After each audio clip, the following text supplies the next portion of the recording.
सत्य जो प्रतिनिधित होता है ओंकार से, वो सारी दुनिया को देने वाला भारत हमको खड़ा करना है। हमारे इस संकल्प का प्रतीक यह राम मंदिर, उसकी प्रक्रिया आज हमने पूरी कर ली है। श्रीमान डालमिया जी, कितने संत, कितने गृहस्थ, कितने विद्यार्थी, उन्होंने अपना प्राणार्पण किया, अपना पसीना बहाया। जो राष्ट्रीय स्वयंसेवक संघ के सरसंघ चालक डॉक्टर मोहन भागवत जी को मैं अपने संबोधन के लिए आमंत्रित करता हूं।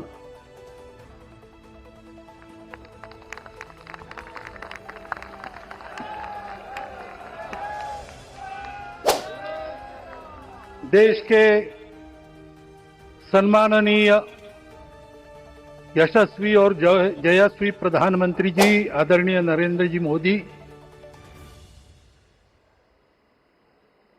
हमारे उत्तर प्रदेश के सम्माननीय मुख्यमंत्री जी श्रीमान योगी जी, राज्यपाल महोदया, मंचस्थ सभी मान्यवर, उपस्थित सज्जन, माता भगिनी, आज हम सबके लिए एक सार्थकता का दिवस है। इतने लोगों ने सपना देखा, इतने लोगों ने प्रयास किए, इतने लोगों ने अपने प्राण अर्पण किए। आज उनकी स्वर्गस्थ आत्मा तृप्त हुई होगी। आज वास्तव में अशोक जी को वहां शांति मिली होगी।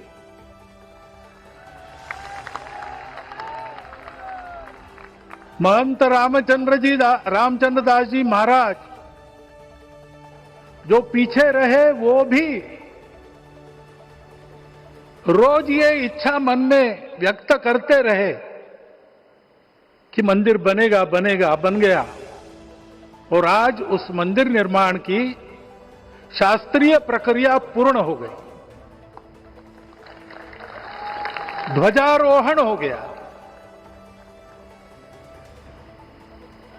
राम राज्य का ध्वज जो कभी अयोध्या में फहराता था और संपूर्ण विश्व में अपने आलोक से सुख शांति प्रदान करता था, वो ध्वज आज फिर से नीचे से ऊपर चढ़ता हुआ और अपने शिखर पर विराजमान होता हुआ हमने अपनी आंखों से देखा है, इसी देह में देखा है। ध्वज प्रतीक होता है। इतना ऊंचा ध्वज चढ़ाना कितना समय लगा आप जानते हैं। मंदिर बनने में भी समय लगा, 500 साल छोड़े तो भी 30 साल तो लगे ही। उस मंदिर के रूप में हमने कुछ तत्वों को ऊपर पहुंचाया है।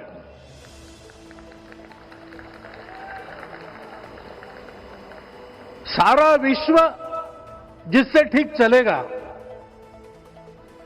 अपने व्यक्तिगत जीवन, पारिवारिक जीवन से लेकर तो सृष्टि जीवन तक सबका जीवन जिससे ठीक चलेगा, वो धर्म, उस धर्म का प्रतीक भगवा रंग, वह इस ध्वज का रंग है। ये धर्म ध्वज है। इस धर्म ध्वज पर रघुकुल का प्रतीक कोविदार वृक्ष है। वैसे रूप देखा जाए तो कचनार जैसे लगता है। और जो खोजी लोग हैं वो खोज कर कह रहे हैं कि मंदार और पारिजात दो वृक्षों का एक तरह से संकर है। दोनों वृक्षों के गुण, ये दोनों वृक्ष देव वृक्ष कहलाते हैं। दो देव वृक्षों के गुणों का समुच्चय ये वृक्ष है। और ये वृक्ष उस रघुकुल की सत्ता का प्रतीक है। वो सत्ता वृक्ष से व्यक्त होती है, जिसके बारे में कहा गया, छायाम अन्यस्य कुर्वन्ति तिष्ठन्ति स्वयं आतपे।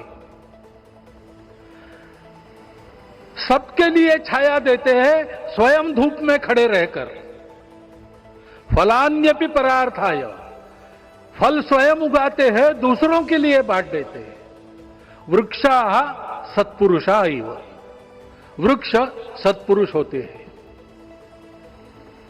और कचनार के गुण औषधि भी है। कचनार के वृक्ष का अन्न में भी उपयोग है। सब प्रकार से उपयोगी इस वृक्ष का प्रतीक हमने लगाया है। धर्म जीवन ऐसा जीवन होता है,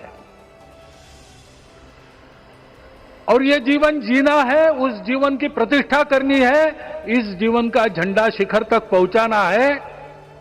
चाहे जितनी प्रतिकूलता हो, चाहे जितनी कठिनाइयां हो, साधनहीनता हो, सारी दुनिया स्वार्थ में बहती होगी, लेकिन हमारा संकल्प है। सूर्य भगवान उस तेज के, उस संकल्प के प्रतीक है। उनके रथ का एक ही चक्र है। 4 चाक वाली गाड़ियां भी एक्सीडेंट करती है, तो एक चक्र चलाना है, और रास्ता खराब भी नहीं, रास्ता है ही नहीं। अधांतर में चलो रथस्य एकम चक्रम। रथ चलाने के लिए 7-7 घोड़े, उनको नियंत्रण करने के लिए सांपों के लगाम है, और रास्ता नहीं है, और सारथी जो है उसके पैर नहीं है। ऐसी गाड़ी चल सकती है क्या? कंप्यूटर में डाटा डालेंगे, कहेंगे नहीं चलेगी। लेकिन बिना थके रोज पूरब से पश्चिम जाना आना सूरज भगवान कर रहे हैं, क्योंकि कार्य की सिद्धि स्वत्व के भरोसे होती है। हिंदू समाज ने लगातार 500 साल और बाद के दीर्घ आंदोलन में अपने इस स्वत्व को सिद्ध किया, और रामलला आ गए, मंदिर बन गया। यही बात सत्य पर आधारित धर्म, यह धर्म, यह ज्ञान, यह छाया, यह सुफल संपूर्ण दुनिया में बांटने वाला भारतवर्ष खड़ा करने का काम अपना शुरू हो गया है। उसको, इस प्रतीक को देखकर, हिम्मत रखकर, उसी प्रकार सतत प्रयास करते हुए, सब प्रकार की विपरीतताओं में भी हम सबको मिलके करना पड़ेगा। आज ये हमारे कृतार्थता का दिवस है, और आज हमारे संकल्प की पुनरावृत्ति का ये दिवस है। वो संकल्प हमको हमारे पूर्वजों ने दिया है। एतद् देश प्रसूतस्य सकाशाद अग्र जन्मनात्। इस देश के जन्मे हुए अग्र जन्मना है, सबसे प्राचीन है, इसलिए बड़े भाई है। वो ऐसा जीवन जिए कि स्वम स्वम चरित्रम शिक्षेरन पृथिव्याम सर्वमानवा। पृथ्वी के सर्व मानव अपने अपने चरित्र की शिक्षा, जीवन की विद्या भारतवासियों से सीखे। ऐसे भारतवासियों का परम वैभव संपन्न, सर्वशक्ति संपन्न और सबके लिए खुशी बांटने वाला, शांति बांटने वाला, सबको विकास के सुफल देने वाला भारतवर्ष खड़ा करना है। ये विश्व की अपेक्षा है, हमारा कर्तव्य है। मंदिर में श्री रामलला विराजमान है, उनका नाम ले और इस कार्य की गति हम बढ़ाए। इतना एक विषय आपके सामने रखता हूं। जैसा सपना देखा था उन लोगों ने, रामदास स्वामी ने कहा था, स्वप्नी जे देखिले रात्रि ते तैसे ची हो तसे। ऐसा सपना उन्होंने देखा था, बिल्कुल वैसा। और मैं कहूं कि उन्होंने जो सपना देखा था उससे भी अधिक भव्य और अधिक सुंदर ये मंदिर बन गया है। हमारे हृदय में वो निश्चय का सृजन करे, तपस का सृजन करे। ये शुभकामना मैं आप सबको देता हूं और मेरे शब्दों को विराम देता हूं।